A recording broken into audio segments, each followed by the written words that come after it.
जय हिंद मेरे प्यारे साथियों। आज हम देखेंगे कि हिंदी के विकास से किस प्रकार के इसमें क्वेश्चन पूछे जाते हैं, उन सभी का हम इसमें विश्लेषण करेंगे। तो आइए बिना देरी के अपने इस टॉपिक को हम शुरू करते हैं। सबसे पहला क्वेश्चन है, कौन सी भाषा पश्चिमी हिंदी में से संबंध रखती है? मतलब इन अवधी, भोजपुरी, राजस्थानी, बांगड़ू। तो जो बांगड़ू भाषा होती है वो पश्चिमी हिंदी से संबंध रखती है। ये जो क्वेश्चन था 7 तारीख 2 2024 मतलब फर्स्ट शिफ्ट में पूछा गया था। उसके बाद दूसरा क्वेश्चन आता था, हिंदी भाषा किस भाषा से उत्पन्न हुई है? तो हिंदी भाषा जो होती है वो अपभ्रंश हिंदी से उत्पन्न होती है। बिहारी हिंदी का विकास निम्न में से किस भाषा से हुआ था? तो मागधी अपभ्रंश से हुआ था। किस अपभ्रंश से हुआ था? मागधी अपभ्रंश से।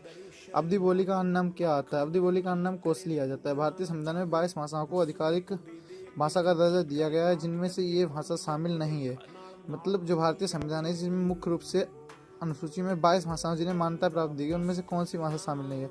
तो भोजपुरी को शामिल नहीं किया गया था। उसके बाद मगही किस भाषा की बोली है? मगही जो होती है बिहारी हिंदी की बोली होती है। और ये जो क्वेश्चन है, जैसे देवनागरी लिपि का सर्वप्रथम प्रयोग कहाँ हुआ है?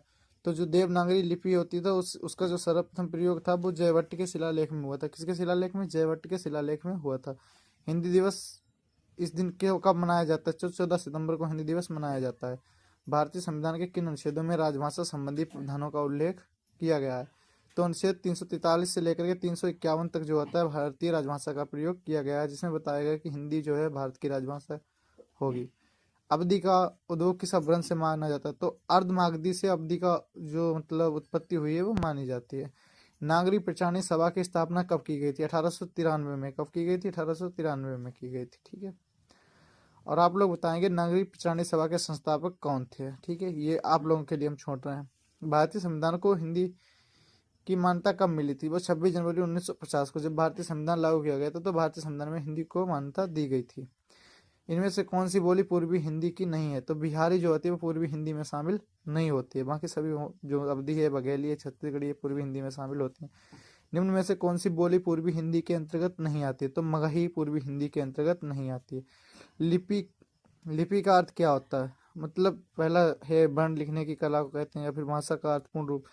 तो जो ध्वनि चिन्हों का लिखित रूप होता है उसे हम क्या कहते हैं? लिपि कहते हैं। ठीक है। हिंदी भाषी प्रदेश का नाम, मतलब ये तो एक कॉमन क्वेश्चन है जिसमें आपकी समझ के अनुसार इसे लगाना पड़ेगा। अगर यहाँ पर हम उत्तर प्रदेश दे देते और हम कर्नाटक दे देते, तमिलनाडु दे देते और केरल दे देते, तो हम उत्तर प्रदेश चॉइस करते। ये तो आपकी समझ पर विकसित करेगा कि आपकी कितनी समझ है।